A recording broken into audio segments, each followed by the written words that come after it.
Isaías 58, quem está comigo diz amém. Diz a palavra do Senhor: clama a plenos pulmões, não te detenhas, ergue a voz como a trombeta e anuncia ao meu povo a sua transgressão, e à casa de Jacó os seus pecados. Mesmo neste estado, ainda me procuram dia a dia, têm prazer em saber os meus caminhos, como povo que pratica a justiça e não deixa o direito do seu Deus. Perguntam-me pelos direitos da justiça, têm prazer em se chegar a Deus, dizendo: por que jejuamos nós, e tu não aceitas para isso, não atentas para isso? Por que afligimos a nossa alma, e tu não o levas em conta? Eis que, no dia em que jejuais, cuidai dos vossos próprios interesses, e exigis que se faça todo o vosso trabalho. Eis que jejuais para contendas e rixas, e para ferirdes com punho iníquo. Jejuando assim como hoje, não se fará ouvir a voz no alto.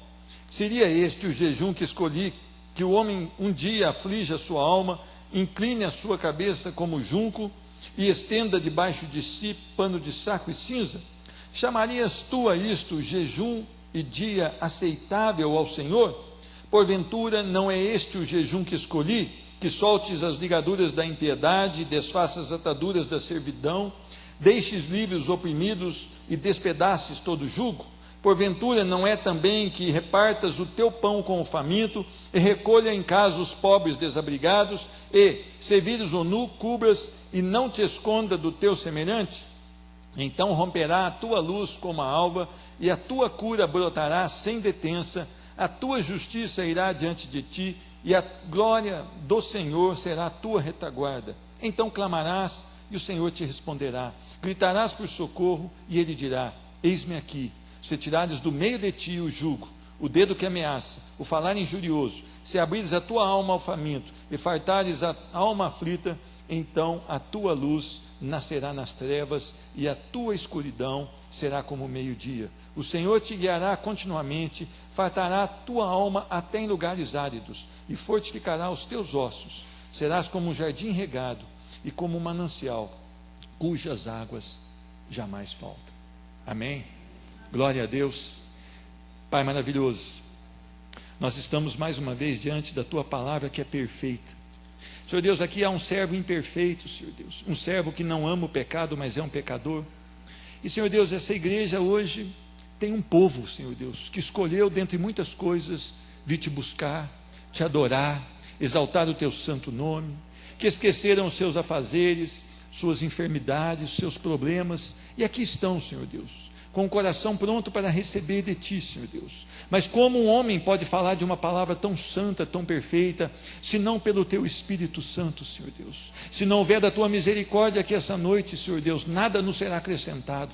Se não houver, Senhor Deus, da tua misericórdia essa noite, Senhor Deus, nada nós poderemos aproveitar. Então nós suplicamos no nome de Jesus, que a tua misericórdia seja sobre o pregador da noite, que a tua misericórdia seja sobre o teu povo que aqui está reunido, e que nós sejamos impelidos pelo mesmo Espírito, Senhor Deus, a um lugar mais próximo à tua presença, pelo poder da tua palavra. Senhor Deus, nós não viemos aqui para ser acariciado, nós não viemos aqui buscar autoajuda, mas nós viemos aqui suplicar dos céus uma palavra que confronte a nossa vida, uma palavra que vá de encontro com o nosso coração, Senhor Deus, e produza em nós arrependimento, produz em nós mudança, convicções na Bíblia, Senhor Deus. Nós não queremos, Senhor Deus, ser acariciados, Senhor Deus, mas nós queremos ser disciplinados pelo poder da tua palavra, porque a tua disciplina, ela é extrema em amor, Senhor Deus. Tu és o Deus que ama incondicionalmente e cuida e disciplina aqueles a quem o Senhor ama. Senhor Deus, trata o nosso coração essa noite, Senhor Deus. Muda a nossa visão essa noite, Senhor Deus. Que nós tenhamos uma visão fixa em Cristo Jesus, que nós teremos os nossos olhares para a tua palavra, e que o nosso coração esteja submisso à tua palavra, Senhor Deus. Nos ensina, Senhor Deus, a ser dependentes da tua graça, da tua misericórdia, do teu perdão. Senhor Deus, esse mundo tem nos oferecido tantas coisas, Senhor Deus, tantos prazeres, Senhor Deus, tanta tecnologia, tecnologia, Senhor Deus, e muitas vezes nós tiramos os olhos do Senhor e olhamos para essas coisas transitórias, Senhor Deus, e essas coisas têm feito que nós trabalhemos mais e mais para tê-las, Senhor Deus, e essas coisas têm roubado a nossa paz, Senhor Deus, e essas coisas têm levado os nossos filhos muitas vezes a se distanciar da Tua presença, Senhor Deus. Nós queremos estar com os nossos olhos fixos no Senhor. Tem misericórdia de nós essa noite. Que o inimigo hoje, Senhor Deus, ele não tenha poder sobre esse lugar, Senhor Deus. Que o Senhor venha cercar hoje, barrar com o Teu escudo toda lança, Senhor Deus, flamejante do inferno, toda seta, Senhor Deus, que vier sobre esse lugar, sobre essas famílias aqui, no nome poderoso e maravilhoso de Jesus Cristo. Amém. Talvez você diz assim no seu coração: está difícil ser crente hoje, né? Está difícil ser crente na escola. Puxa vida, as pessoas vêm e dizem: olha, você é chato, você não quer entrar na nossa conversa. Talvez você que já é adulto, você pensa: está difícil ser crente no trabalho, na jornada, com os amigos de trabalho, está difícil ser crente. Agora imagina ser profeta na época de Isaías, numa época em que o povo estava profanando o sábado, o povo estava amando as glutonarias, o povo estava praticando a idolatria, a imoralidade, o povo estava usando do jejum falso. Quantas coisas Isaías enfrentou. Se a gente olhar um pouquinho para João Batista, né? João Batista, o pregador do deserto. João Batista, que tinha aquela roupa bacana, né? Feita de pelos de camelo, né? Ele comia gafanhoto e mel silvestre, esse manjar, não é? Está difícil ser crente hoje. Imagina no tempo de João Batista. E chegava aquele povo a ele tinha uma mensagem bem fácil para o povo suportar, né? Arrependei-vos, raça de víboras. Eis que o machado está colocado à raiz. Todo aquele que não produzir frutos dignos de arrependimento será cortado e lançado ao fogo.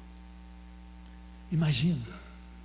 Ah, mas eu quero ir na igreja hoje, irmão, eu quero sentir bem. Para você sentir bem, você vai ter que buscar um livro de autoajuda. Você vai ter que ouvir uma palestra de autoajuda. Quando você lê essa palavra vai confrontar o seu coração.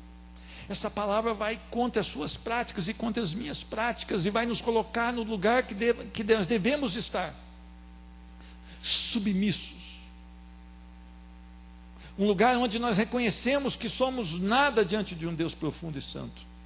Um lugar onde nós vamos entender pela palavra viva que nós temos que ser dependentes e carentes da misericórdia e da graça de um Deus vivo e poderoso.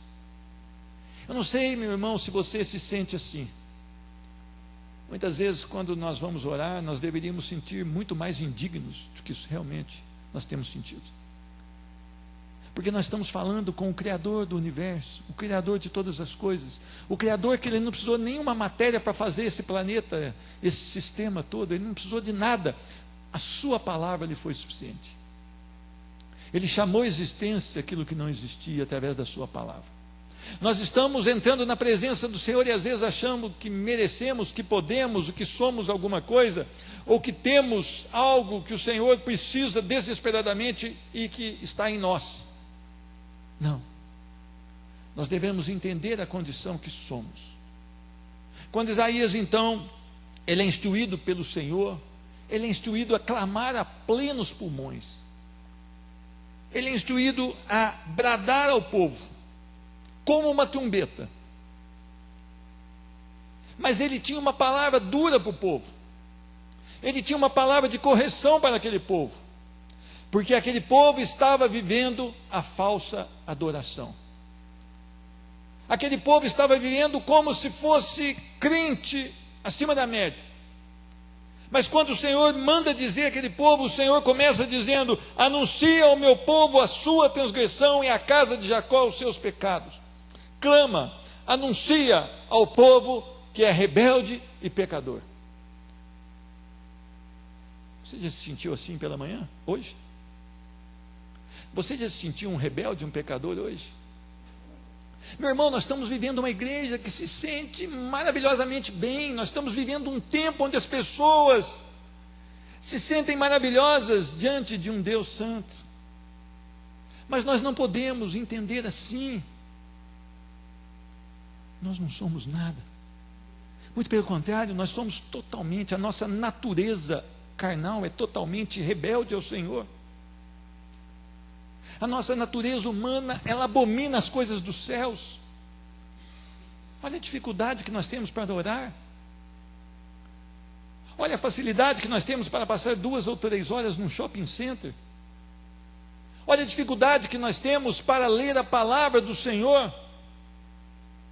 Olha a dificuldade que nós temos para, talvez, se o Senhor manifestar a glória dele, nós ficarmos aqui até pela manhã. Olha que dificuldade que nós temos de estar na presença do Senhor e dizer ao Senhor: eu estou aqui, enquanto o Senhor não falar, eu não vou sair, Senhor, eu preciso que o Senhor fale comigo, eu careço que o Senhor fale comigo. Esse povo estava forjando uma falsa adoração. Esse povo estava vivendo de uma maneira que transgredia a palavra do Senhor. Será que tem alguma coisa a ver com a igreja de hoje? Será que esse texto pode ser aplicado à igreja de hoje? Ou será que a igreja de hoje é maravilhosa?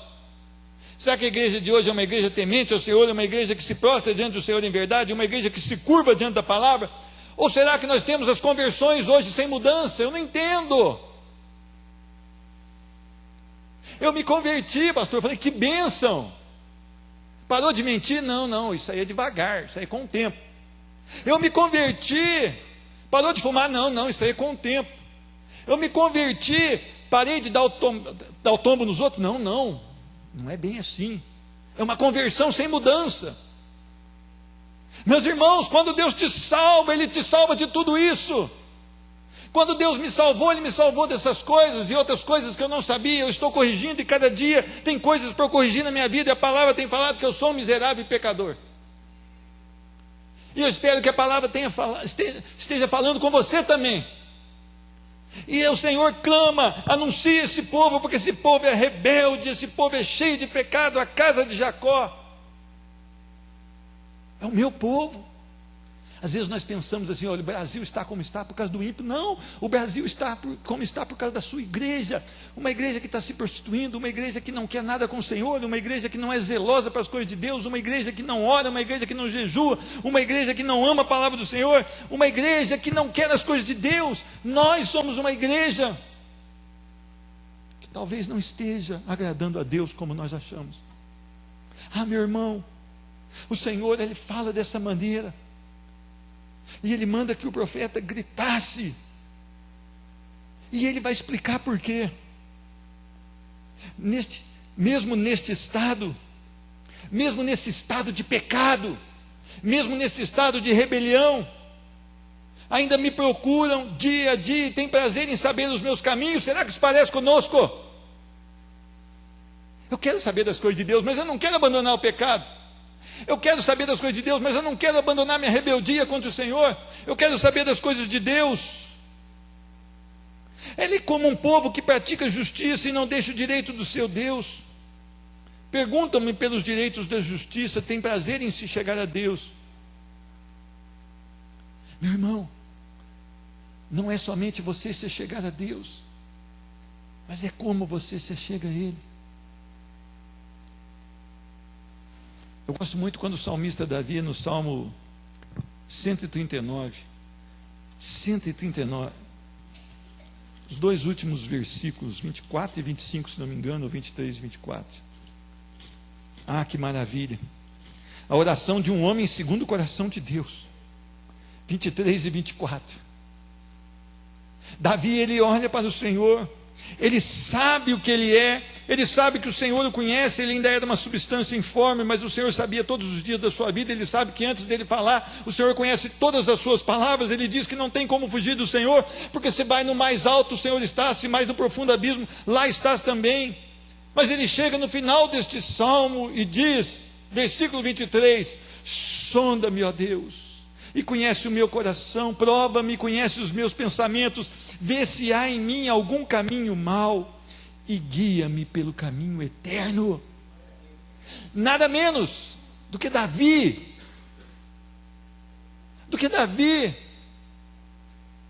um homem segundo o coração de Deus, um homem que Deus amava, conduzia. E ele colocou o nome de Cristo muitas vezes como Filho de Davi. Vocês estão entendendo? Por que eu e você não podemos ser confrontados pela palavra? Por que eu e você às vezes achamos, olha, eu quero uma mensagem de autoajuda, ou eu quero uma mensagem que vai me colocar para cima? Essa mensagem vai te colocar para cima. Se você se arrepender dos seus pecados, se você mudar a sua vida, você vai ser colocado na Nova Jerusalém. Ainda que nesse mundo você passe por circunstâncias difíceis, ainda que nesse mundo você lute com a escassez, se você estiver em Cristo Jesus, haverá o tempo que você será honrado. Porque esse povo me procura, parece que eles querem a minha justiça, parece que eles querem os meus caminhos. Sabe o que acontece? Religiosidade. A religiosidade é terrível. Ela confronta a nossa vida. E ela nos leva para distante do Senhor. Você não precisa disso. Você não precisa daquilo. Não, você está exagerando, e no culto 2 vezes no mesmo dia.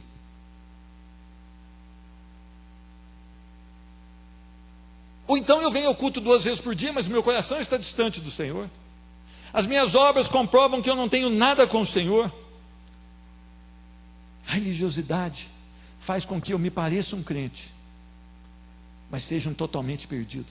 A religiosidade faz com que eu tenha uma aparência de cristão, mas que eu jamais tenha tido um encontro verdadeiro com Cristo.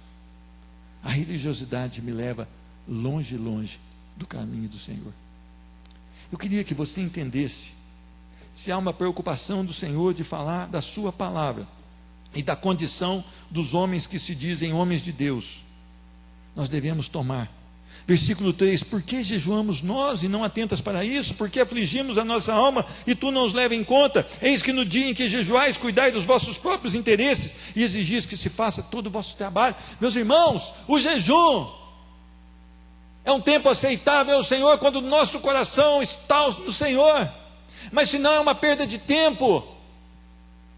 O jejum é um tempo de quebrantamento da carne, para que nós tenhamos a revelação de quem é Deus. O jejum é um tempo que nós vamos dizer: somos miseráveis e não vivemos sem o pão que desce do céu.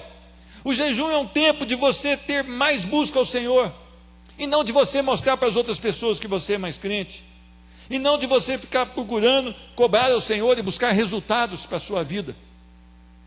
É um tempo apenas de você matar a carne. É um tempo de você buscar intimidade profunda com Deus. É um tempo onde você vai quebrantar o seu coração e vai ter um coração bastante contrito, moldado àquilo que Deus espera. Você tem colocado o seu coração na presença do Senhor dessa maneira? Ah, não. O meu jejum é aceitável somente aos homens, mas não é aceitável ao Senhor. É o que acontece com esse povo. Esse povo era um povo religioso. Esse povo era um povo que não deixava o pecado de lado. Esse é o povo que não abandonava o pecado, mas que se mostrava cheio de compaixão. Mas na verdade não era. Meus irmãos, um povo que prostra o corpo, mas não o coração. Rituais vazios. Versículos 4 e 5 nos mostram isso. Eis que jejuais para contendas e rixas, e para ferirdes com punho iníquo. Jejuando assim como hoje, não se fará ouvir a essa voz do alto. Seria este o jejum que escolhi, que o homem um dia aflige a sua alma, incline a cabeça como junco, e estenda debaixo de si pano de saco e cinza? Chamarias tu a isto jejum e dia aceitável ao Senhor? Você está se prostrado aqui em oração, não quer dizer que o seu coração está prostrado ao Senhor. Quando o seu coração está prostrado ao Senhor, é quando você deseja que a palavra do Senhor mude o seu coração. É quando você esteja desesperado para que surta o efeito da palavra do Senhor na sua vida. Meu irmão, nós precisamos de parar de ir ao culto para buscar milagre, meu irmão. Jesus fez o maior milagre na cruz do Calvário, e ao 3º dia ele ressurgiu, e com isso a nossa vida celestial, ela tem garantias. Eu não estou dizendo que não é para você orar pela cura, que não é você. Não estou falando isso. Eu estou falando que isso não pode ser o primeiro objetivo da igreja.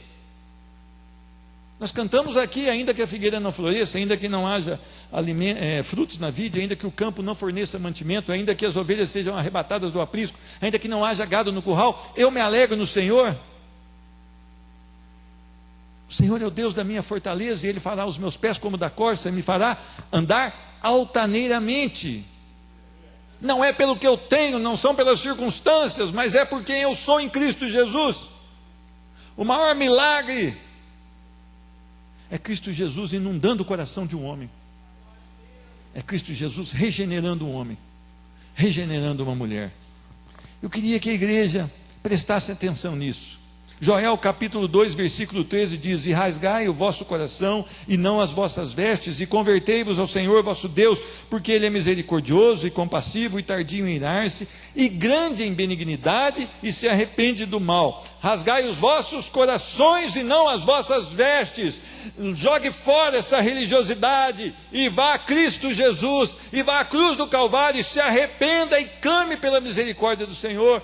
Clame: Senhor Deus, tenho andado longe do teu caminho, mas tu és o Deus do perdão, tu és o Deus da restauração. Eu imploro para que o Senhor faça um milagre na minha vida e me salve dessa condição. Meus irmãos, por que a nossa oração não tem sido essa? Por que nós estamos dando fórmulas para as pessoas acharem que estão convertidas, mas não estão? Por que nós estamos dando normas para a igreja se entender convertida, mas na verdade não é? O Senhor abomina rituais, o Senhor abomina religiosidade, o Senhor abomina o pecado. Se tem um problema que está arrebentando com a nossa nação, é o pecado. Se há um perigo na igreja, é o pecado, e o pior deles começa no púlpito.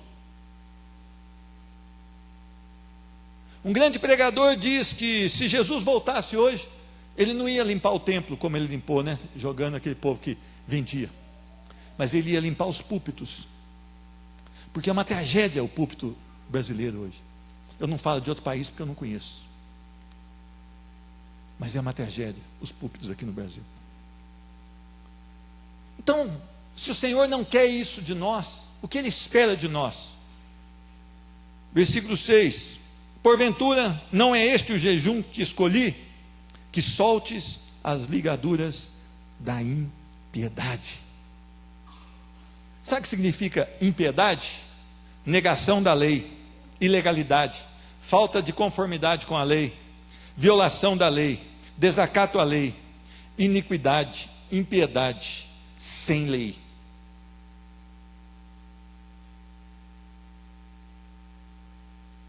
Solte as ligaduras da impiedade.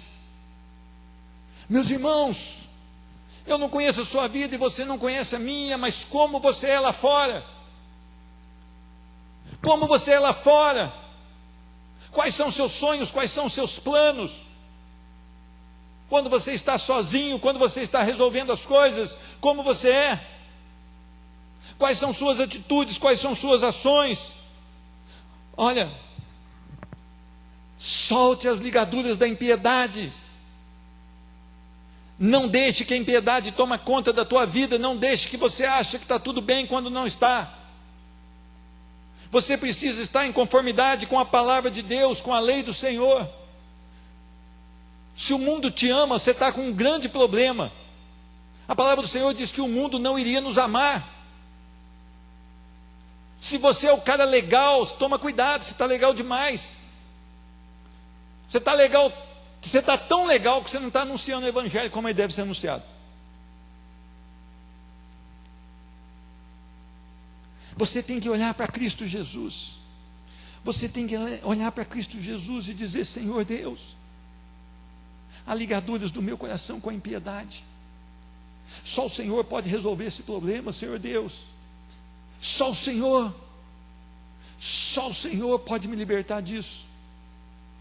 Solte as ligaduras com a impiedade. Viva uma vida que agrade ao Senhor. Viva uma vida que vai revelar Cristo em você. Viva uma vida em que as pessoas vão falar: olha, aquele homem, aquela mulher são de Deus, mesmo que eles não amem e não temam ao Senhor. Eles vão olhar para você e vão ver algo profundo no seu coração. Nós temos visto, as pessoas estão doidas porque têm visto roubo no nosso país e corrupção no nosso país e corrupção. Mas quando fala que o cara é crente, é a mesma coisa, não muda nada. Agora tem um crente lá, aleluia, quando vê o crente está também pego nesse embanhado. Porque a igreja não tem feito a diferença, porque ela não se parece com Cristo, ela não vive para Cristo, ela não vive em Cristo. Ela está ligada à impiedade, ela está ligada às coisas terríveis. Eu quero ler um texto que está em Jeremias, capítulo 2. Quero ler rapidamente esse texto, porque ele é muito forte, para você ver como Deus nos vê. Jeremias 2, 20. Diz a palavra do Senhor: ainda que há muito tempo quebrava eu o teu jugo e rompia as tuas ataduras, dizias tu: não quero servir-te, pois em todo outeiro alto e debaixo de toda árvore frondosa te deitavas e te prostituías. Eu mesmo te plantei como vide excelente, da semente mais pura. Como, pois, te tornaste para mim uma planta degenerada, como de vide brava? Pelo que ainda que te laves com salitre e amontoes potassa, continua a mácula da tua iniquidade perante mim, diz o Senhor. Ah, meu Deus, a tua igreja tem que tremer diante dessa palavra, meu Deus. Nós temos que nos prostrar diante dessa tua palavra, Senhor Deus, porque é assim que o Senhor tem visto a igreja, Senhor Deus. Sabe qual que é o título aqui da minha Bíblia? Israel adorou a Baal. Sabe qual que é o problema nosso? É que o nosso conceito de cristão, ele é diferente daquele que Deus tem de nós. E sabe por que Deus está dando uma oportunidade para a Igreja Batista do Kennedy hoje? Para a Igreja Batista examinar a si mesmo diante da palavra e pegar uma caminhada profunda com Cristo Jesus. Sabe o que o Senhor quer de nós hoje? Uma mudança no nosso coração, nas nossas atitudes, na nossa vida. Sabe o que o Senhor está pedindo para nós hoje, através da sua palavra? Achegai-vos a mim, e eu me achegarei a vós. Sabe o que o Senhor está falando para nós hoje? Muda de vida, muda de vida. Meus irmãos, eu não sei como tem sido a palavra para você, mas ela tem rasgado a minha vida. Eu preciso tomar atitudes urgentes, eu preciso tomar medidas drásticas na minha vida. Meu irmão, o tempo se esgota. Sabe qual que é o problema da iniquidade? O problema da iniquidade está lá em Mateus 24, olha o que diz aqui: então vos hão de entregar para seres atormentados e matar-vos-ão, e sereis odiados de todas as nações por causa do meu nome. Nesse tempo muitos serão escandalizados e trair-se-ão uns aos outros, e uns aos outros se odiarão. E surgirão muitos falsos profetas e enganarão a muitos. E por se multiplicar a iniquidade, o amor se esfriará. A iniquidade é um problema para a igreja. Ela faz com que o amor esfrie. Ela faz com que Demas, tendo amado o presente século, se desviou do caminho. Ela tem feito homens que outrora lutavam com Deus, estão hoje no fundo da sarjeta da prostituição, do pecado. Ela está fazendo com que líderes se achem alguma coisa. Ela está fazendo coisas terríveis no meio de nós. A iniquidade tem matado um povo, uma geração que não tem lutado e guerreado com Deus na sua palavra. Ah, meus irmãos, o que a palavra tem feito com você? O que ela tem produzido em você? Olha, eu tenho lutado e não tenho conseguido muitas coisas porque eu preciso de mudança. Talvez tenha sido isso com você também, esteja acontecendo. Nós precisamos mudar em muitos aspectos ainda. Nós precisamos ser mais agradáveis aos olhos do Senhor. Deus tem me colocado a urgência de falar para a igreja: toma cuidado com essa falsa sensação de salvação. As pessoas dizem: eu me apaixonei por Jesus, comprei até uma Bíblia. Isso não quer dizer que ele é salvo, meu irmão. Se ela não foi à cruz, se ela não morreu com Jesus, Se ela não se tornou uma nova criatura, ela continua condenada, e talvez você está dizendo para ela, você está salva mesmo, ou você está salva mesmo, e não é uma verdade. Produzir, pois, frutos dignos do arrependimento. Interessante que as pessoas não entendem que a primeira pregação de Jesus, quando saiu do deserto, foi: arrependei-vos, porque é chegado o reino dos céus.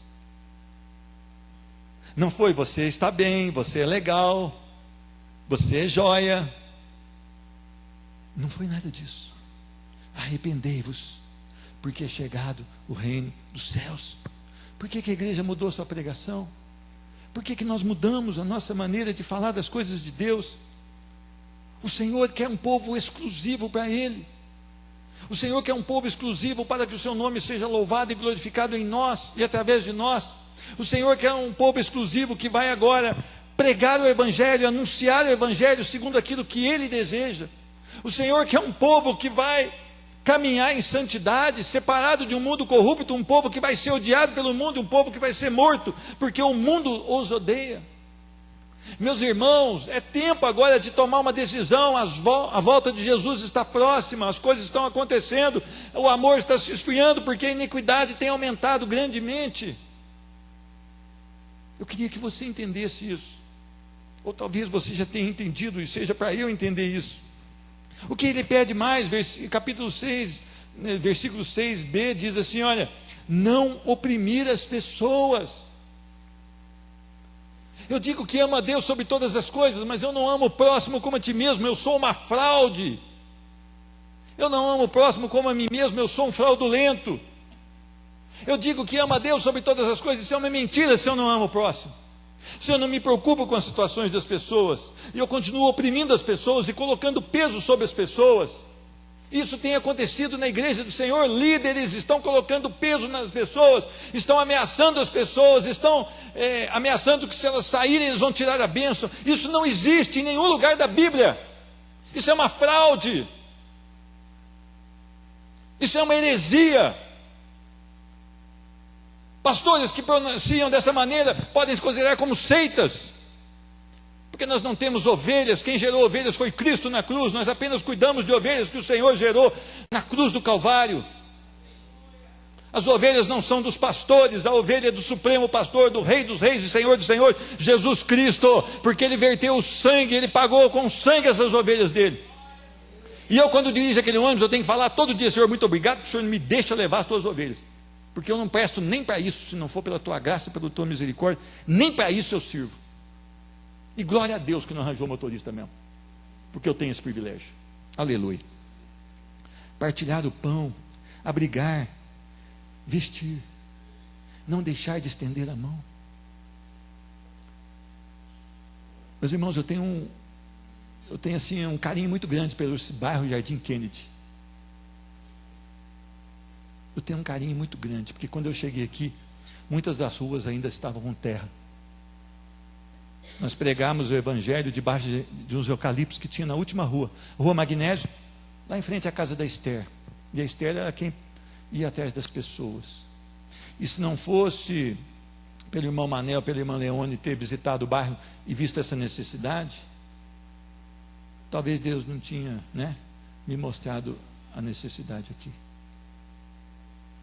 Ou talvez Ele tinha de qualquer maneira, porque Ele é dono de todas as coisas. Mas foi um privilégio muito grande, porque aqui eu aprendi a pensar menos em mim, mas um pouquinho só, ainda falta muito. Porque eu vi que o que eu tinha era muito excesso. E eu estava segurando tanto a bênção comigo, e eu estava tendo coisas que não necessitava. E é interessante que eu veja a oportunidade do Senhor e o cuidado do Senhor, porque eu tinha uma igreja que eu frequentava, ela ficava a 200 metros da minha casa, e não havia necessidades como havia aqui no Kennedy 2, e hoje a igreja fica a 12,5 km da minha casa, e todos os dias eu glorifico a Deus, porque me permite andar 12,5 km, para servi-lo aonde Ele quis, e não aonde eu quis, porque eu jamais sonhei estar aqui. Foi a misericórdia e a graça do Senhor que me conduziram aqui. porque eu não sou digno de estar aqui. Não tem nada em mim que possa me trazer aqui para ser alguma coisa, a não ser que a misericórdia do Senhor seja liberada sobre a minha vida. E eu queria que você entendesse isso, meu irmão. Deixa Deus agir em você. Deus não quer que você esteja no lugar mais fácil. Deus não quer que você esteja no lugar que você sente arrepios, meu irmão. Deus quer que você esteja no lugar que Ele planejou para você. É lá que você tem que estar. Se você estiver fora do lugar que Ele planejou para você, a sua vida será uma tragédia. Ainda que você veja todas as condições em um determinado lugar, você fala, esse lugar é minha cara. Se não for ali, não permaneça, não aborreça Deus com a teimosia. Olhe para esse lugar aqui. O Jardim Kennedy 2, hoje é um jardim que não precisa mais das doações. Eu vejo hoje que Deus tem cuidado de cada família aqui, embora a maioria delas não pertençam a Ele. Mas Deus é tão maravilhoso que a bênção dele é derramada sobre até quem está ao nosso redor. E muitas pessoas falam, olha, quando essa igreja veio para cá, até o nosso lugar aqui melhorou. E elas nem crentes são. Por quê? Porque havia um projeto de Deus para essa igreja ser plantada aqui. Era um projeto de Deus. Nós tentamos com a teimosia talvez fugir dele. Nós tentamos às vezes com a teimosia ir para um lugar mais ao nosso ver. Mas não. Ele tem o projeto aonde Ele quer. E é sempre maravilhoso. E basta nós então corar de vergonha e obedecer. Estenda a mão, meu irmão. Partilhe do pão. Abrigue, vista. Não deixe as pessoas sem o teu cuidado. Quando elas vão até você, é até você que elas foram. Não transfira isso para a igreja. Não transfira isso para o outro irmão. Se elas vão até você, é para você. Esse privilégio. Ah, meu irmão, eu não tenho nada, eu tenho muito pouco. Então do pouco você vai partilhar esse pouco. E Deus vai fazer esse pouco florescer. Deus não escolhe os Bill Gates para abençoar. Ele escolhe pessoas simples. Pessoas que onde você diz, aqui não há condições de ser bênção na vida de ninguém. E é ali que a bênção floresce. Porque é um milagre extraordinário de Deus, num coração pronto a dar, num coração pronto a obedecer, num coração pronto a viver para a honra e glória do Senhor. A palavra do Senhor, ela diz tudo isso, porque havia uma promessa do Senhor para esse povo, havia um cuidado de Deus para esse povo, e há um cuidado de Deus para a tua igreja, a igreja do Senhor. Porventura não é também que reparta o pão com o faminto, e recolhas em casa os pobres desabrigados, e se vires o nu, cubras e não te escondas do teu semelhante? É isso que Deus quer de nós. Amar a Ele sobre todas as coisas, e ao próximo como a nós mesmos. Então romperá a tua luz como a alva, a tua cura brotará sem detença, a sua justiça irá diante de ti, a glória do Senhor será a tua retaguarda. Meu irmão, o que nós precisamos com a glória do Senhor nas nossas vidas, a presença do Senhor nos nossos lares? Nós não precisamos de mais nada. Mais nada. Eu lembro do Senhor caminhando com aquele povo, quando o Senhor abriu o mar vermelho através da vida de Moisés.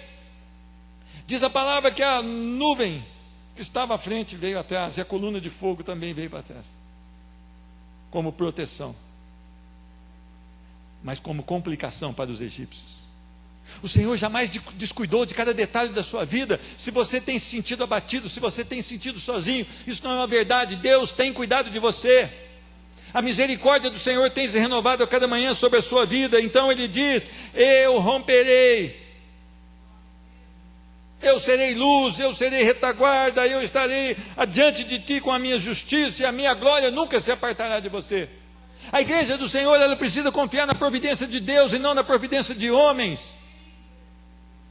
Nós precisamos parar de achar que se fulano for o presidente do Brasil, tem vai resolver Nós precisamos entender que o Senhor for realmente o nosso Deus, em qualquer situação nós iremos bem, e o nosso testemunho será um testemunho impactante para qualquer geração. E nós não seremos confundidos no dia da volta de Jesus Cristo. Meu irmão, o que você quer da sua vida? O que você espera dela? Então clamarás e o Senhor te responderás, gritarás por socorro e Ele dirá: eis-me aqui. Meu irmão, você não consegue falar com o presidente dos Estados Unidos, que é considerado pelo povo como o homem mais poderoso do mundo, mas você consegue falar com aquele que realmente é o mais poderoso do mundo e que é dono de todas as coisas, Deus, Cristo Jesus, o Espírito Santo. Você consegue todos os dias, quando você se prostra, uma audiência extraordinária. E se você andar da maneira que Ele quer, da maneira que Ele se agrada, Ele diz: você clamará e eu te responderei, gritarás por socorro e eu direi: eis-me aqui. Meu irmão, você pode ser desprezado por toda a população de Poços de Caldas, mas jamais será desprezado por Deus. Você pode não encontrar guarida em nenhum lugar, mas no Senhor sempre. Sempre. O que nós queremos? Queremos só bênçãos, bênçãos. Eu preciso querer é ter um coração moldado pelo Senhor. Eu preciso ter um coração transformado pelo Senhor. Paulo diz que o amor de Cristo nos constrange. O amor de Cristo tem te constrangido. Você, quando lê a palavra, você se sente constrangido pelo cuidado de Deus, o amor de Deus expressado em Cristo Jesus na cruz do Calvário. Igreja do Senhor, olhe para Jesus. Há uma necessidade. Não recuse o convite da graça. O Senhor está fazendo um convite da graça. Amem a minha presença, amem a minha palavra, amem a justiça, desprezem a iniquidade, amem ao próximo, e eu serei com vocês. Ah, meu irmão, por que a igreja hoje é uma igreja interesseira?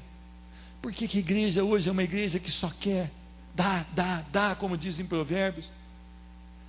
A igreja precisa ser submissa, estar debaixo do cuidado de Deus, zelosa com as coisas de Deus, temente a um Deus vivo e poderoso. Você tem cuidado? Resultados, quando nós nos submetemos ao Senhor, é alegria. A televisão te traz entretenimento, mas Jesus te traz alegria. Paulo escreveu a carta da alegria dentro da prisão. Paulo não precisava de circunstâncias para estar alegre, ele precisava de Jesus Cristo. As coisas desse mundo não te trazem alegria, te trazem uma falsa alegria que dura alguns minutos, alguns momentos, mas Jesus te dá a plenitude da alegria. E há aqui um cuidado do Senhor. Versículo 11: o Senhor te guiará continuamente. Meu irmão, às vezes os jovens estão pensando: será que eu vou fazer faculdade? Será que eu não vou fazer faculdade? Será que eu vou trabalhar? Será que eu vou casar? Será que eu não vou casar? Olha, viva para o Senhor, se humilhe diante do Senhor e diga: Senhor, eis-me aqui. Os planos que eu quero estão no Senhor. Meninas, não vai procurar namorado não. Você vai pegar aí um cara que vai judiar de você, porque se ele não ama Cristo, ele não ama você, menina. Mas ele parece o príncipe do Shrek, aí vai ser mais perigoso ainda. Eu queria dizer para você que se você se humilhar diante do Senhor e falar: Senhor, o Senhor tem um tempo para mim, e eu confio plenamente no seu tempo, e quando for o seu tempo, Senhor Deus, eu tenho um desejo de me casar, de construir uma família, de gerar filhos, mas eu espero no Senhor, porque eu sei que os teus planos são melhores que o meu. Meninas, esse é o resultado. Você vai colher o resultado do céu sobre a sua vida.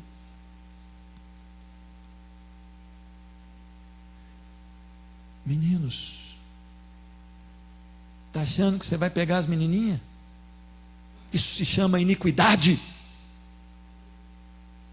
Você se tornará desprezível aos olhos do Senhor. As suas ações serão totalmente desfavoráveis diante do Senhor. Ore para você virar um homem de verdade. Orem para você ser um homem dos quais o Senhor vai se alegrar. Gente, nós passamos uma época em que homem cortava o cabelo igual o Ronaldo Fenômeno.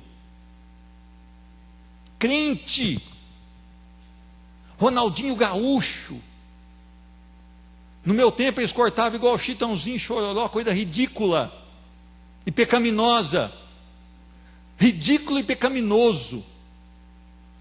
Hoje eles imitam Neymar. É um vexame dentro da igreja. Eles estabeleceram figuras para adoração e veneração, homens carnais, mundanos, seculares, profanos, e que estão encaminhados de ponta cabeça para o inferno. E se não tiverem encontro com Jesus antes de partir, certamente habitarão o Hades. Eles deviam estar olhando para Abraão, para Isaac, para Jacó depois da transformação, para Paulo, para Timóteo, para Estevão. Meu irmão, a geração nossa é paupérrima até de gosto. Mulheres crentes estão dizendo: olha, eu comprei vestido igual da novela.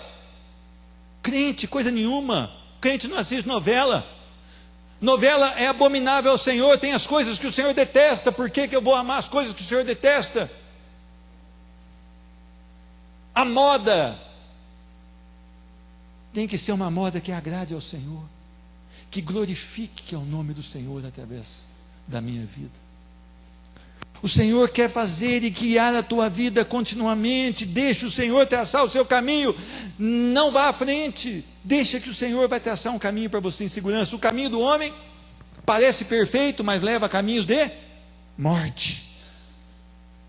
E ele continua: fartura para a sua alma, até em lugares áridos. Sabe o que ele está dizendo aqui? Que você vai ter paz, que você vai ter alegria indescritível em qualquer e toda situação. Ainda que você esteja com uma doença terminal, você vai glorificar o nome do Senhor. E se Ele não permitir a sua cura, você vai se tornar um crente que vai testemunhar até o último dia da sua vida que Jesus Cristo é o Senhor da sua vida. Vocês estão entendendo isso ou não? Fartará a sua alma continuamente. Olha que maravilha. Até em lugares áridos. Ah, eu queria ter essa fartura de alma. Eu queria ser menos murmurador. Eu queria ser menos pecador. Porque eu quero sentir esse gozo na minha vida. Paulo, quando ele está sendo já pronto para morrer, ele fala: o meu corpo já está sendo oferecido por libação, mas eu tenho convicções aqui. Completei a carreira, guardei a fé e combati o bom combate. Se você tiver uma sentença que você morre sexta-feira, você pode dizer como Paulo: combati o bom combate, completei a carreira e guardei a fé. Ou você vai dizer: Senhor, estou apavorado, porque minha vida é uma vida murcha, distante do Senhor. As pessoas olham para mim e não veem Cristo Jesus, porque eu tenho andado distante da tua glória. Fortificará os teus ossos, serás como um jardim regado, e como um manancial cujas águas jamais faltam. O Senhor vai fazer de você uma fonte, meu irmão. O Senhor vai fazer você jorrar os rios que descem do trono da graça. As pessoas irão até você para que você dê uma palavra, porque elas vão ver em você algo tão diferente, tão profundo, que as pessoas vão até você e vão falar: fale do teu Deus para mim, que eu estou desesperado por um Deus dessa maneira. Eu estou querendo um Deus assim. A sua vida é uma vida inspiradora. Você não se abate com as coisas, circunstâncias da vida. Você tem convicções e eu não tenho. Fala desse Deus. Eu estou desesperado para saber desse Deus que você tem. É isso que o Senhor quer fazer comigo e com você, meu irmão. Um jardim que é todo cuidado, regado continuamente, meu irmão. Ah, meu irmão, se nós soubéssemos o Deus que nós servimos, se nós soubéssemos como Ele é profundo e como Ele é poderoso, nós não estaríamos tão preocupados com as coisas do mundo. Bem-aventurado o homem cuja força está em ti, em cujo coração se encontram os caminhos aplanados, o qual, passando pelo vale árido, faz dele um manancial, de bênçãos o cobre a primeira chuva. Não é o lugar que você está, é com quem você está. Você está com Cristo Jesus na sua vida. Ah, meu irmão, talvez você esteja desesperado, fala, mas eu nunca senti isso, eu nunca tive isso. Hoje é dia de salvação, a porta da graça está aberta. Comece a orar, a implorar a Deus, tenha misericórdia da minha vida, transforma o meu coração, derrame a tua salvação sobre a minha vida, faz um milagre hoje aqui. Eu quero sentir esse cuidado, eu quero andar na tua direção, eu quero andar no teu cuidado, eu quero que o Senhor cuide de mim, que eu seja um jardim regado. Eu quero ser cuidado pelo poder da tua palavra. Meu irmão, essa vida vai passar e daqui a 100 anos nenhum de nós estará aqui. Nenhum de nós. Ou você está em Cristo Jesus, ou você está fora da graça. Qual é a sua decisão? Quem você vai querer que domine seu coração?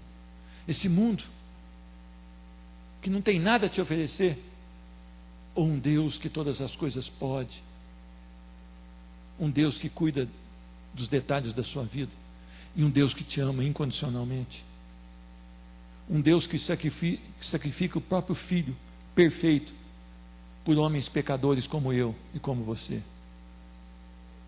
Qual é a sua decisão? Não adianta você dizer, mas eu era da igreja. Não. Ou você vive a palavra do Senhor, ou Ele dirá um dia, apartai-vos de mim, não vos conheço, vós que praticais a iniquidade. Ele te ama, e Ele quer você. Vá à cruz, vá à cruz. Vamos ficar de pé.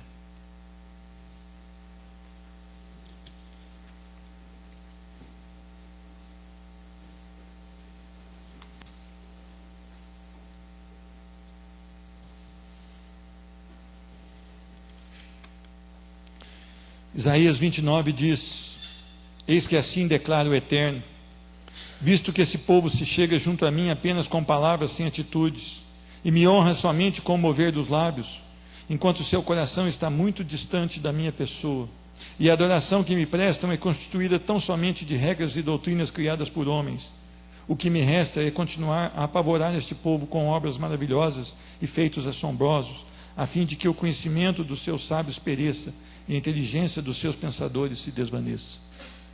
Meus irmãos, o teu culto como está? O teu louvor como está?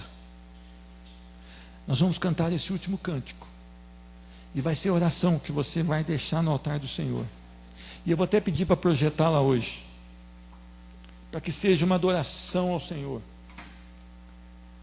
e depois nós vamos estar encerrando e orando, para que a sua vida seja uma oferta aceitável ao Senhor, para que a minha vida seja uma oferta agradável ao Senhor, no nome de Jesus.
Você espera do Senhor.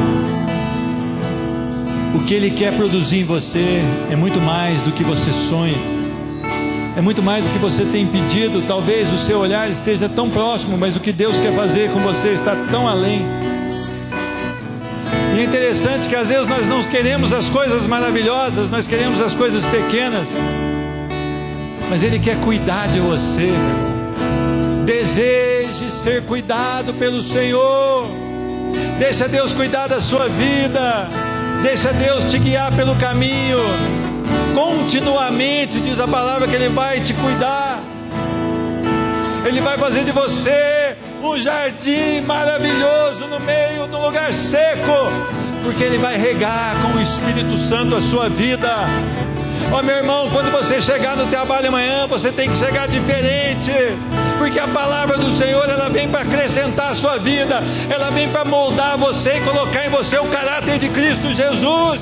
Você não pode sair daqui apagado, meu irmão. Resplandeça a luz de Cristo em sua vida. Amanhã, onde você chegar, as trevas serão dissipadas, porque haverá em você o desejo de mostrar Cristo para gerações. Ah, meus irmãos, quando você chegar na sua casa e você se deparar com seu filho que não é crente, mostre Jesus através das suas expressões, mostre Jesus através da sua palavra. Insista em oração, dobre-se diante do Senhor. Ah, meu Deus, o que o Senhor quer fazer com a tua igreja é lindo, Senhor. Senhor Deus, nós queremos ter um coração mais quebrantado, nós queremos ter um coração contrito, porque o Senhor vai fazer grandes coisas em nós e através de nós. Tem misericórdia da tua igreja, tem misericórdia, Senhor Deus. Nós não queremos andar segundo o nosso próprio coração, Senhor Deus. Nós queremos romper com a iniquidade, Senhor Deus. Nós queremos amar o Senhor sobre todas as coisas, mas nós queremos demonstrar esse amor amando o nosso próximo, Senhor Deus. Nos ensina, Senhor Deus. Nos ensina, Senhor Deus. Nos faz, Senhor Deus. Nos faz esse jardim que o Senhor promete na tua palavra, Senhor. Ah, Senhor Deus, de nós fluirá, Senhor Deus, águas que descem do teu trono, Senhor Deus. E as pessoas serão abençoadas através do nosso viver. Senhor Deus, que essa semana seja uma semana de ousadia desse povo, Senhor Deus. Que esse povo aqui tenha prazer na tua palavra, que aumente o tempo de leitura da palavra, que aumente o tempo de oração, que o seu testemunho seja cuidadoso, criterioso e obediente à tua verdade, Senhor Deus. Que antes de nós abrirmos as nossas bocas, nós possamos elevar a nossa mente a Cristo Jesus e dizer: devo falar dessa maneira ou devo mudar o meu discurso? Seja ele para louvor da tua glória. Ah, Senhor Deus, que as nossas atitudes possam expressar a glória do Senhor. Ah, Senhor Deus, nós queremos ser crentes, nós queremos ser cristãos, parecer com Cristo. Que a nossa vida, Senhor Deus, seja uma vida para dar alegria ao Senhor. Que o Senhor se deleite nas nossas vidas, como o Senhor se deleitou na vida de Noé. Noé, Senhor Deus, ele não tinha a facilidade de ter uma Bíblia como essa, mas ele tinha um coração totalmente entregue à tua presença. Tem misericórdia dessa igreja. Tem misericórdia dessa igreja, Senhor Deus. Senhor Deus, essa igreja tem te buscado, mas ainda falta muito, Senhor Deus. Nós queremos te buscar mais, no nome de Jesus Cristo. Que a graça maravilhosa do nosso Senhor Jesus Cristo, o amor de Deus Pai, a comunhão e consolação do Espírito Santo possa ser liberada sobre a igreja do Senhor, no nome de Jesus Cristo. Amém. Amém. Glória a Deus. Aleluia.